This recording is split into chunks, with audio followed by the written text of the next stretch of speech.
KF-21 초대형 계약에 유럽 당황 한국하고 거래하겠다 질본 당황. KF-21 깃발 삭제의 인리 반응. KF-21 공동개발 분담금을 둘러싼 한국과 인도네시아의 갈등이 수습 국면에 접어들었다. 방위사업청은 16일 제163회 방위사업 추진위원회를 열어 인도네시아 분담금을 6천억 원으로 조정하고 가치 이전 조정 및 부족 재원 확보를 포함한 후속 조치 계획을 심의 의결했다. 방위사업청 관계자는 부족 재원은 한국항공우주산업과 정부가 공동 분담하고 정부가 더 부담하는 식으로 갈 것이라며 기술 이전도 6천억 원 범위에서 하는 것으로 했으며 기획재정부와의 총사업비 협의는 내년 2월까지 마무리할 것이라고 전했다. 방위사업청은 다음 주부터 인도네시아 측과 관련 협의를 할 예정이다. 기술 이전 가치 산정은 인도네시아 측과 함께 진행하며 KF-21 개발이 끝나는 2026년까지 관련 협의가 진행될 전망이다. 하지만 인도네시아 분담금이 크게 낮아지면서 공동개발의 취지가 퇴색했다는 지적이 나온다. 인도네시아와의 KF-21 공동개발 분담 방식이 덜 주고 덜 받기가 된 것은 예견된 문제였다. 지난 수년간 곳곳에서 경보가 울렸지만 정부는 인도네시아의 태도 변화를 끌어낼 모멘텀을 찾지 못했다. 그 결과는 국민의 혈세로 분담금 부족분을 메운다는 관료주의적 결정이었다. 비용 절감 효과를 감안해도 5천억 원의 추가 부담이 발생한다. 이에 필요한 재원 마련 측면에서 방위사업청은 방위력 개선 사업 중 우선순위가 낮은 것들을 살피면서 예산을 전용할 여지가 있는지를 검토하는 것으로 알려졌다. 인도네시아는 1조 6천억 원을 2026년까지 부담하고 시제기 1대와 기술을 이전받고 전투기 48대를 현지 생산하는 조건으로 공동개발에 참여했다. 하지만 2017년부터 분담금 체납이 시작됐다. 체납과 납부를 반복하던 인도네시아는 최근 2026년까지 6천억 원만 내고 기술도 그만큼만 받겠다고 한국에 통보했다. 인도네시아 기술자가 참여하지 못하는 것이 있으므로 분담금 조정은 합리적인 것이라는 논리를 내세웠다. 지난 5월까지 인도네시아가 낸 금액은 3,783억 원. 1,200억여 원만 더 내고 끝낸다는 의미다. 분담금 1조 원이 눈앞에서 사라지는 셈이다. 왜 이런 결과가 나왔을까? 그 시작은 인도네시아의 재정 문제다. 인도네시아 경제는 코로나19 시절을 제외하면 크게 악화하지는 않았으나 국방 예산이 문제였다. 인도네시아는 과거부터 국방에 대한 투자에 인색했다. 세계은행 자료에 따르면 인도네시아의 국내 총생산, GDP 대비 국방예산 비율은 2000에서 2010년 0.7%, 2010에서 2021년 0.8%에 그쳤다. 동남아에서 인도네시아보다 비율이 낮은 나라는 라오스뿐이었다. 인도네시아군이 군사력과 국방 연구개발 능력을 강화하려고 해도 예산 제약이 매우 크다. 올해 초 카타르에서 중고 미라지 2000 전투기를 들여오려다 자금 부족으로 포기한 사례는 인도네시아의 국방 예산 실정이 어느 정도인지를 알게 해준다. 예산 사정이 넉넉지 않은 상황에서 KF-21 공동개발에 참여한 인도네시아로선 가성비를 따져볼 수밖에 없다. 특히 체계개발 착수를 전후로 관련 기술을 온전하게 받을 것이라는 기대가 있었던 상황에선 더욱 그렇다. 하지만 인도네시아가 원하는 수준의 기술 이전은 처음부터 실현이 어려웠다. 능동전자주사, ESA, 레이더는 국방과학연구소, ADD, 가 만들었고 엔진의 국산화율은 50%에 못 미쳤다. 수입 광급 장비 10여 종을 비롯해 해외 원저작권 국가 수출 승인, 이 필요한 기술.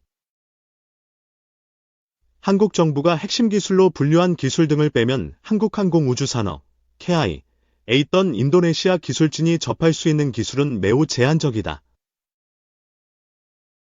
이는 인도네시아 국방비에서 KF-21 분담금 납부의 우선순위가 다른 사업에 밀리게 되는 원인이 됐을 것으로 보인다. 일각에선 KF-21 분담금을 미납하면서 프랑스에서 라팔 전투기를 구매하는 인도네시아의 행동을 이해하기 어렵다고 지적한다. 프랑스는 라팔 구매국에 상당한 규모의 대출을 제공한다. 이집트가 라팔을 처음 구매했을 때 도입비의 80% 이상은 프랑스의 대출로 채워졌다. 한국도 폴란드의 K9 자주포, K2 전차, 천모 다연장 로켓 등을 판매하면서 금융기관에 대출을 제공하고 있다.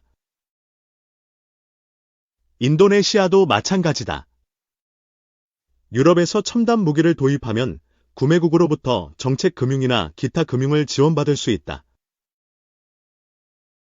들여오는 즉시 전천 후 작전 투입이 가능하다. 반면 KF-21 분담금은 영국의 발임으로 금융기관 대출이 안 된다.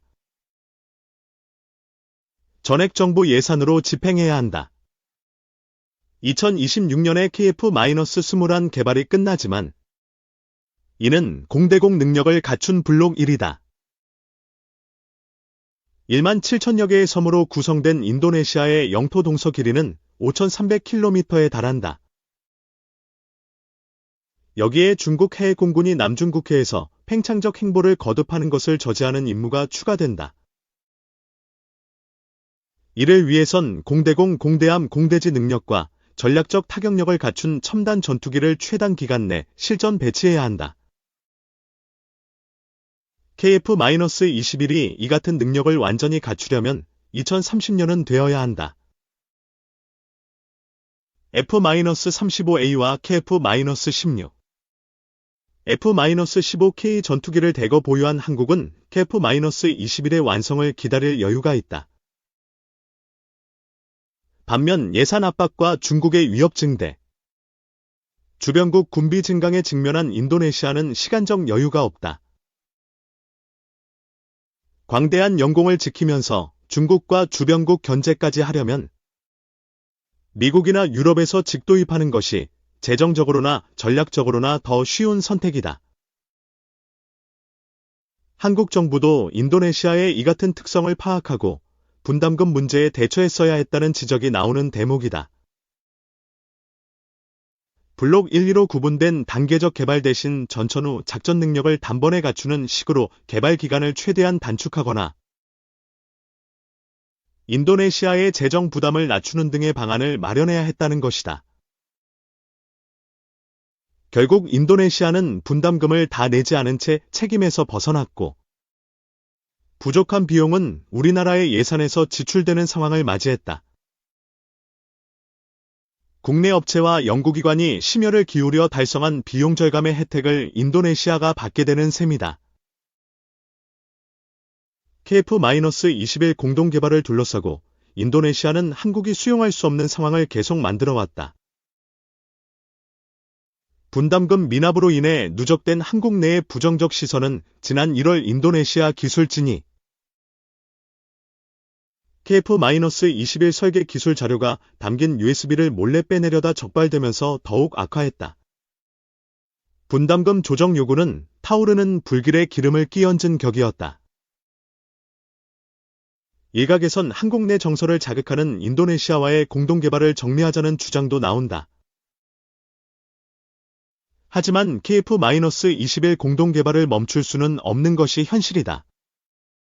한국 공군이 KF-21 120대를 도입할 예정이라지만 현재 확정된 것은 20대다. 나머지는 정치 경제적 변수에 따라 얼마든지 변할 수 있다. 이 같은 상황에 대비하려면 수출을 준비해야 한다. 전투기 개발 및 생산의 손익분기점은 200에서 250대. 손익분기점을 달성하려면 수출이 필수다. 이를 위해선 납품 실적을 갖춰야 한다. 문제는 전투기 시장에서 KF-212 납품 실적을 갖출 만한 곳이 거의 없다는 것이다. KF-21이 주목받을 만한 국가는 기존의 KT-1이나 T-50 계열을 구매한 국가다. 프랑스가 냉전 시절 미라지 전투기를 판매한 지역에 라팔 전투기를 수출. 미국과 러시아, 중국의 시장 진입을 막으면서 이익을 극대화하는 전략을 구사하는 것과 유사한 전략을 사용할 수 있다. 하지만 태국과 필리핀은 스웨덴산 그리펜 또는 미국산 F-16 도입을 저울질하고 있고, 튀르키예는 자체 개발을 진행 중이다. 폴란드도 F-15EX 등에 관심을 보이고 있다.